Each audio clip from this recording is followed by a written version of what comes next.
Hello and greetings. My name is Shua and I am the host and founder of a podcast called Light Up with Shua. It's a weekly podcast on conscious living and parenting. I hope you are already subscribed to it, and if you haven't, please do so. You can find me on lightupwithshua.com, that's the website, and I have a YouTube channel. I am on iTunes, TuneIn Radio, Spotify, Castbox, and my Facebook page is also available. My links are on LinkedIn and Twitter. So I have a very special guest in my studio here today.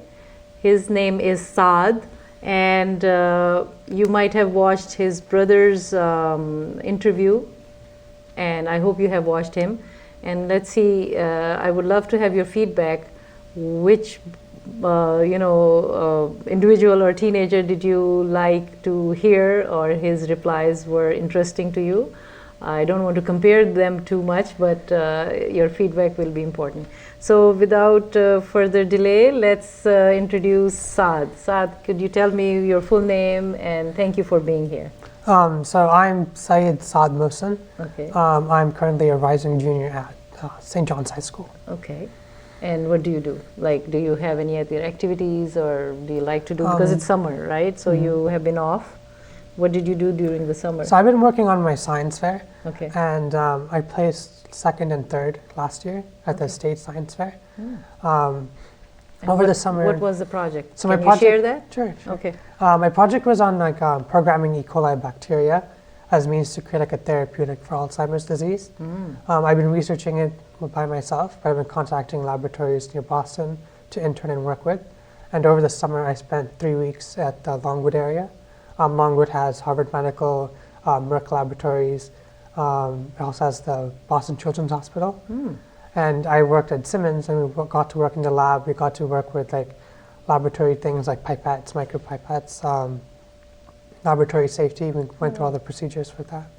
Well, so you're already in that area. So is that taking you in some direction that you are looking forward to go?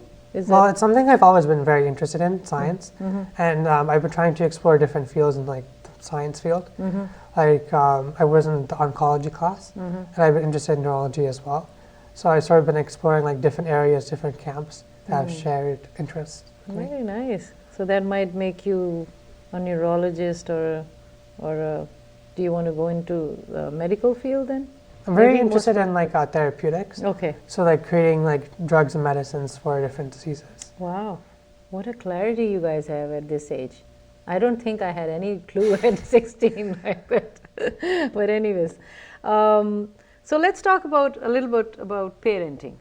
How would you define parenting? I think parenting is helping guide your child to grow up and become a better person.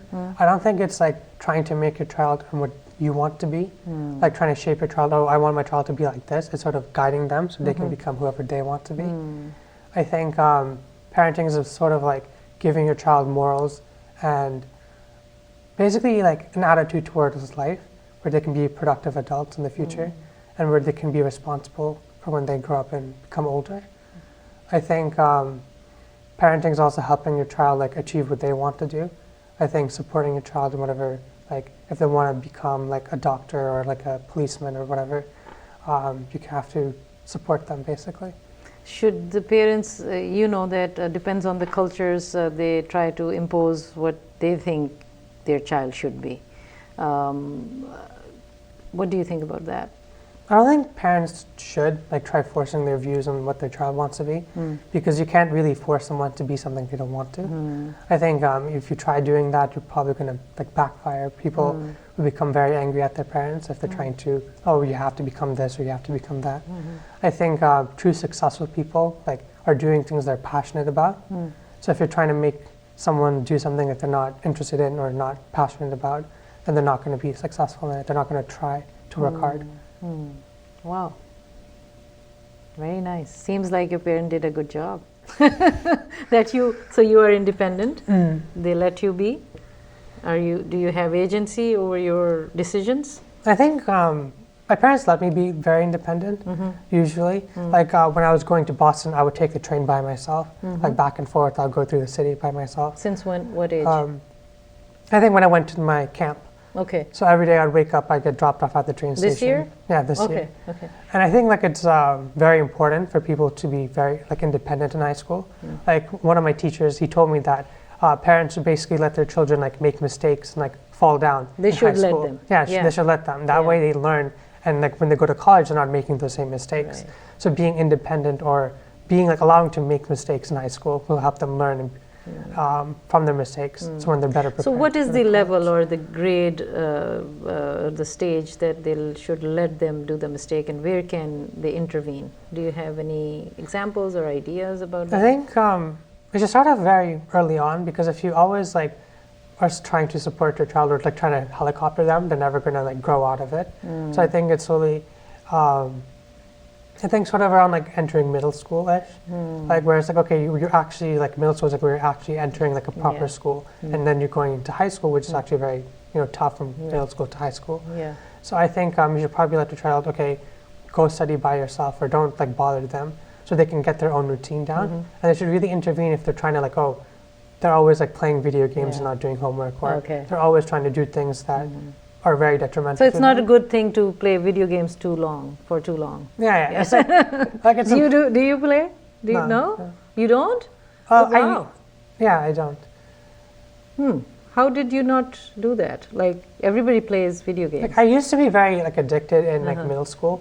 Like I would play a lot of like online video Yeah. games. But I think sort of around high school started like I just lost interest. I did not like it. I think I realized I wanted to do more than just play video games. Oh, nice. And for me, so that was your own awakening, I guess. yeah, Oh, I guess so. okay, Yeah. very good, very good. Maybe your mother was praying at night, like, oh, I hope he stops doing that. Wonderful, wonderful. Where do you think you got this thought process, this mindset? Did you learn yourself? Did you differ with your parents? That's why you have it, or did your parents give you this? I say it's more of a combination. I think like growing up and being like learning from other people and things that I've seen, I sort of like shaped the way I view the world. I think my parents played like a huge role. Like they are my parents. You know, I spend all my time with them. They have taught me a lot of things. But I think also being in school and looking at what other kids do, or just being on the news or just reading about what other people do, I think that's really shaped how I viewed the world. I think people's opinions aren't really shaped about their parents. I think like 50% of like, oh, your parents like will shape your views, and the other 50% is like what you do and like what you've learned and what you've like seen yourself and like what you've experienced, like the problems you face, what you've learned from them. So do you have downtime? Do you take time for yourself? Do you do that? I do. yeah. I do. I think it's like very important for people to like sit back and like reflect. I think if people are always busy and not taking Like you time don't for want themselves, to be with the gadgets and the friends and the TV and all the time busy, or how do you take time off from everything? Like what do you do? Well, I like walking outside. Oh, okay. I spend a lot of time just like walking on different trails, or just because we have a trail close by in our backyard. I usually spend time like walking near the trees and things. I think it's really like helpful for me to like clear my mind and think. Like if I have to like write a school paper, I'd walk outside for a few minutes, or if I'm stressed, I'd go outside. So are you a good problem solver? Can you say that? Do you solve your own issues, or do you run to somebody? I think I try solving my own issues. Sometimes I'm not solving them the best way, so I always try reaching out for help. I think it's very important to understand that if you have a problem with something, you should always try asking other people. I think if you always try doing things by yourself, I think you'll never really learn how to like change your way of thinking, because like if you have a certain problem and you're like failing with it, you won't be able to like change your mindset if you're not talking to another person. To get another viewpoint, basically. Yeah. That will help. So do you reach out to your parents? Do you trust them enough to give you good advice? I think I reach out to a lot of people. I think it's important to have like a wide range of people you can trust on. Like if I have certain problems, like with school, I might talk to my brother or one of my friends, because they're also in that situation. In that situation. If I have a problem with like friends, I might talk to my parents. Do you have good or- friends? I have good friends. What is a good friend? I think a good friend is someone you can lean on and like does things for you without expecting things back.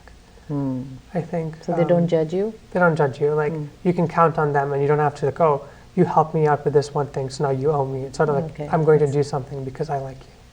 That's a good definition for friend. Good.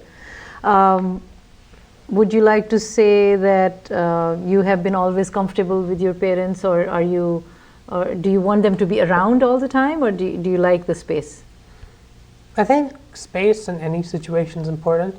Like I'm close with my family. Okay. But it's not that you're running away from them. Not running away. Right. I think it's important to That's like good. be your own person and like do things by yourself. So it means they let you do that, or They do you just do usually. you make sure that you want to have that? Do you have to I think fight it's for a it? combination of both. Like my Okay. parents like understand like they were independent growing up, Okay. and they turned out like they learned a lot from that. Okay. So if I'm always like guided by my parents or like they're helicoptering me, like I'm never gonna grow up or learn. Yeah. It's always like even as an adult, I'll still rely on my parents. Yeah. So is there any suggestion for parents who do not do that, what you have, like they let you be and make your mistakes and make your decisions?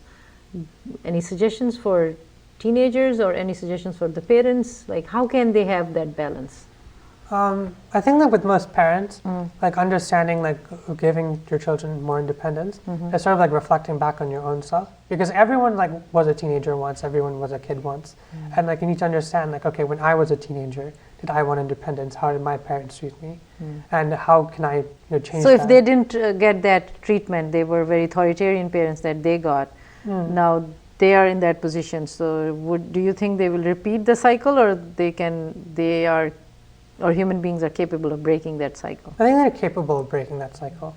I think when people like truly like understand or like have like a self-awareness of their surroundings or how their life is shaped, they can truly like break that cycle. It's not like, oh, if you had an authoritarian parent, then your children are going to become authoritarian parents and so forth. Not necessarily. Not necessarily. Okay. I feel like people like it differs depending on your So environment. wouldn't that's where it will become that if you're a conscious parent, like you have to be conscious and aware of what you're doing, your patterns, so that you can break the cycle, which is not helpful for your own children and your relationship.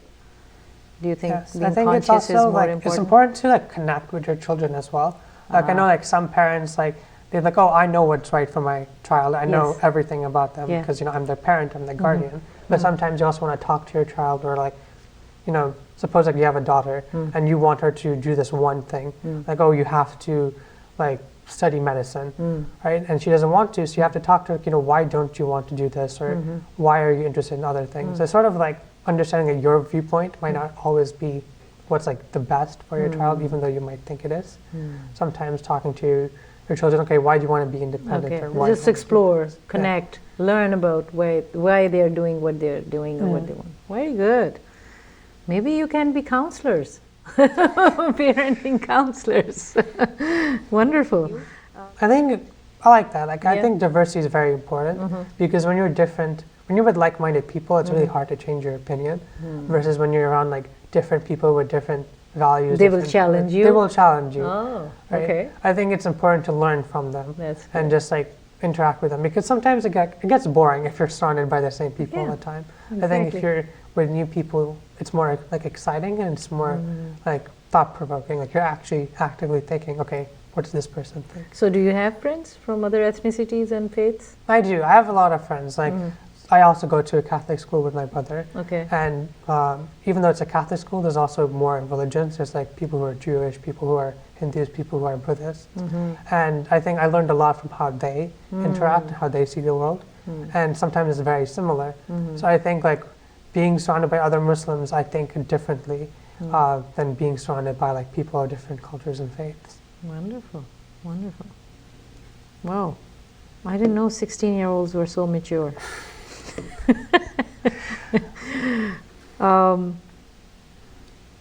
What is the best thing that you like about, first I should ask, are you connected to your faith? Do you like your faith, or you're just like, okay, I'm born Muslim, but I don't want to practice it? I think I'm connected to my faith. Okay. I feel like being a Muslim is more than just like following a set of rules. Like because a religion isn't just following these set rules. It's like it's a lifestyle. You have to think like a Muslim. You have to accept its values. It's not like, oh, I'm going to pray 5 times a day. And that then makes you're me a Muslim. Muslim. Okay. That doesn't it. Like Okay. you have to actively think like a Muslim. Like What is adopt its that? Like, values. let's say, give me an example. I think think like a Muslim. Like showing kindness to everyone. Maybe I should put this title, Think Like a Muslim.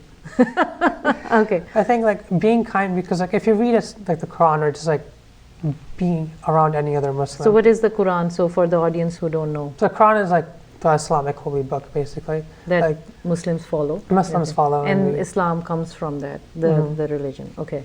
So I think like one big thing of Islam is, being kind to everyone and being very open-minded. So when you talk about being surrounded by other faiths, it's not like, oh, you're a different faith, I don't like you, or I don't want to talk to you. It's sort of, okay, I understand you, like I understand what you're thinking, I understand how you act, and I'm open-minded. I'm not going to like shun you off or shut you off because of that. And I think being kind, you always have to, kindness is just a basic thing. I think it's different from being like nice, because you have to be nice to everyone to be polite, but being kind is different. Yeah. Like you're actively trying to make someone happy, you're actively trying to be good versus just treating someone politely. Oh, wow. Where did you learn this from? But I know. So that's the best thing. Is there something that you don't like about your faith? I think not the faith, but sometimes the people. Culture? I think like some people, like they always believe like the version of Islam that they grew up thinking or they were taught is the uli Islam that people are allowed to practice. Because I think Islam also talks about learning more about your religion and questioning your religion. Like Oh, that's so important. Say it Yes. again. learning about religion and questioning it. Yep. Because you always have to question what someone is saying. Like, is this actually what Islam says, or is this what I'm supposed to believe? And in? it's not a blasphemy to question It isn't. whatever It you isn't. read. Even in the Quran, there is an it's ayat. actively encouraged that you have to question. In the Quran. Because some people, there's multiple interpretations. Not all Muslims think the same. Yeah. Not all Christians think the same. Yeah. So I think one thing I wouldn't like is how some people become very close-minded. I think, okay, my version of Islam and the way I practice it and the way I interpret it is the only way that people should But there interpret it. there are some basics, which is one. I mean, you can't keep. Yeah, there are basics, of course, but like some you people, can't change all the time. change, right. but it's sort of like, Yeah. understanding your Yeah. faith and practicing. Right. Tell me, what's the value of money in your life? I think How do you perceive it? money is important, but I think it's not like, oh, money can buy happiness, but it can lead you to happiness. Like with my brother, like he spent money to go to Japan, but he had gained an amazing experience there. So money can lead you to those experiences. It can lead you to be happy. Like if I wanted to go on a vacation with my parents, I would need money. If I wanted to, buy a present for a friend, I have to have money. But it can't exactly make you happy. Like having a lot of money isn't going to make you happy. Where did you learn that from? Like, did you see the examples? Did you read about it? How do you know at this age? Because you're 16, and how do you know that money can't buy happiness? I think I've seen that. Okay. I think with some kids who have rich parents or have rich family, they aren't exactly happy. It's sort of like how they spent that money is how the outcome. Like, oh, they spent money to go on a nice vacation and they had a lot of fun there. Or like, for example, with my brother, we could have used that money to buy something very expensive, but instead we used it to send him on a trip, and he gained an amazing experience there. Wow. Okay. Good. So, would you make money then still, or you don't want any money? I think everyone really wants to try making money. I think it's not a greedy, selfish way, I want to be rich, or things like that. But the thing is having money to actually support myself and other people, and B, actually do things gives you the I guess what you call freedom to do things. Yeah. I really want to travel, so I think having money. Oh, you want to travel too? Yes. Oh, okay. I think have you traveled anywhere by yourself yet? Not yet. Not yet. Okay. But my family travels a lot. Okay. Or usually, my parents, I'd say they're good with money, so they're good with traveling. So. Good. Where do you plan to go if you travel?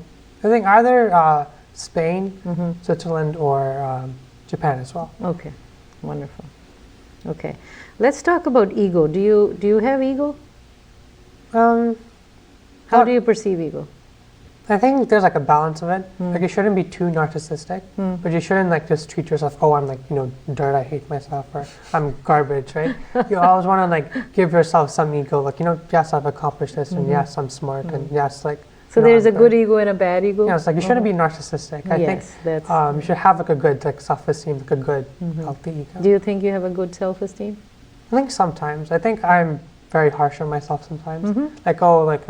I got a 95, I'm stupid, or oh, I could have got it. That must be the Desi parents. That is might be it's the sort of like even if I'm doing well. Desi means like the Asian parents, right? I just said something. I think like sometimes it's like if you don't appreciate your accomplishments, you're never going to find success.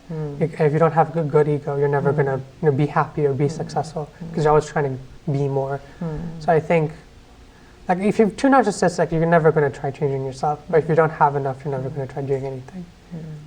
Do you know how to say no when you or do you say yes to everything that comes? Oh, I say no. I'm very stubborn. Oh, okay. Right? I think if I don't want to do something, I think I really would not do it. Oh, okay. I think one good thing about me is like I have a good tenacity, but it's sort of combined with like a stubbornness. So if I want to do something, I'm going to do it. Whereas if I don't want to do anything, I'm not going to go near it. No one's going to convince me. So are you happy with yourself? I think sometimes. I think like I know I'm a teenager, like I'm still young, but sometimes I might make like immature decisions. Like sometimes my parents might know better, and sometimes my friends might know better. And since I'm stubborn, like I don't want to listen to them. But your friends are also your age, so they sometimes can be better. Sometimes I feel like everyone thinks differently. Okay. I think sometimes there's like an ageism where like, oh, you're young, so your decisions don't count, or you're young, what you say doesn't really matter. But I think it doesn't really depend on how old someone is. It's sort of the experiences they've already had. Wow. I have such a mature guy here. Another mature guy. I don't know what to do. I don't want to let them go. I want to interview them repeatedly. Maybe I should have a show with them. I think that's a good idea. Okay. I'm going on tangents now. Who is, if I can ask, and if you don't want to answer, that's up to you, somebody who is most important person in your life? I know this is a personal question. I mean, you can't make, you cannot choose both parents, other than your parents. Probably my brother. Okay. Like, he's really annoying, right? Sometimes, like, I'm going to say that. He is a very annoying person. But I think he's sort of like my default friend. Like, even though I hate him sometimes, it's sort of like, it's very boring. Like, when he was out in Japan, I was really bored. I'm like, I like spending time with my friends, but I can really, like, spend time with my brother. Do you guys do activities together? Sometimes. Like, we have mutual friends. We have, like, mutual interests. Nice. I mean, I've been asking him to play football with me. He doesn't want to. Right? Sometimes he doesn't, like, want to do things. But I think a good thing about my brother, right, is like he always brings out like the best in people.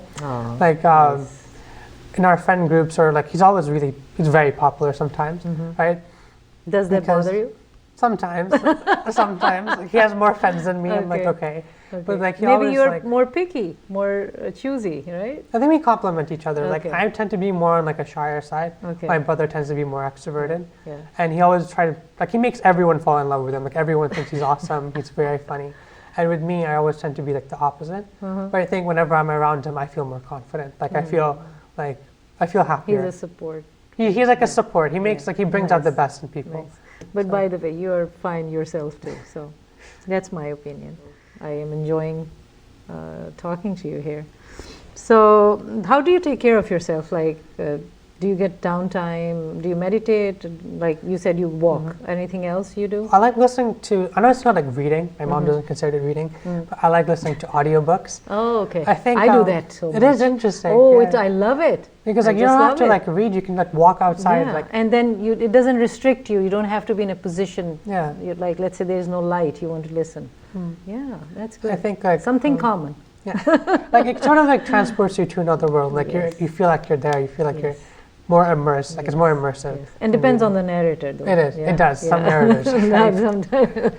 Wonderful, I like to listen to audiobooks too. All right, tell me, what do you think about wealth? How do you perceive it? Yeah. I'm not sure. Like I think like, yes, it's fine. Are you wealthy?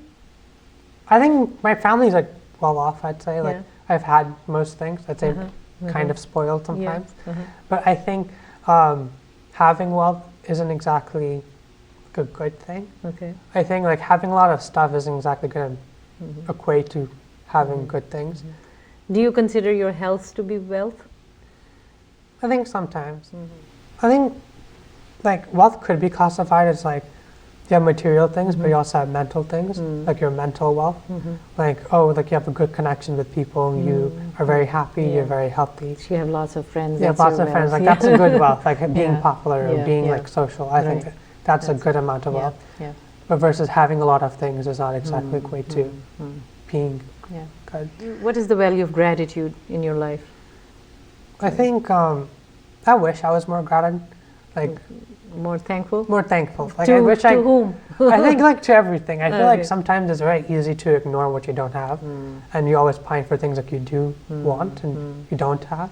So I think people mostly become like blind to what they already have. Like I have very good parents. I have a very good life. I can afford a lot of things. I have, a good set of friends. But sometimes I'm not thankful for it, and I really want to have more. Like, so now you're saying it, so now it's in your system, so you will be more thankful. Okay. Any message of hope that you would like to give to the teenagers, to the world? I think like value those around you. I think one thing that's very important to me is human connection. I think I value that more than anything. I think being around other people, interacting with other people. Like not like, being around someone who's annoying or mean, but like having good company is very important and a good part of life. Like having fun with my extended family. I sometimes visit my cousins and I had like the best time with them. I like hanging out with my friends sometimes. Nice. I think like being with other people, you should always cherish that, because sometimes you might always not have that. If you're very down or depressed or you're very busy, you might not be with them. But I think connecting with your peers, connecting with your parents, connecting with your siblings is very important. Excellent. Do you have a purpose in life at this point? I'm not sure. Like I always wanted to like make an impact in the world. I know it's very cliche, but I always wanted to like make a change, like be a change in the world. Okay. All right. So maybe we don't have enough time to talk about your change that you have done, but maybe it's sometime we'll do that. Okay, my last question. What lights you up? I think I already mentioned this, but again, it's human connection. Like I like being with other people. I think what lights me up is like having good company, being around people who are genuine, being around people who are fun to hang out with. And that really makes me happy. Like I think it very makes my day even very down or upset about something, and I can go talk to my brother, he makes me happy, or I can go talk to one of my friends, they make me happy. So whom do you talk between your father and mother, or with whom you are comfortable? I think probably my father the most. I think he's very relaxed. I think compared to my siblings, my brother might make fun of me, my mom, he's sort of overprotective. But I think my dad, he's always very calm. And he's always, he's very laid back. I feel like I could talk to him about anything sometimes. That helps. Thank you so much. Thank you. Wonderful talking to you. Thank you for being here. Amazing answers.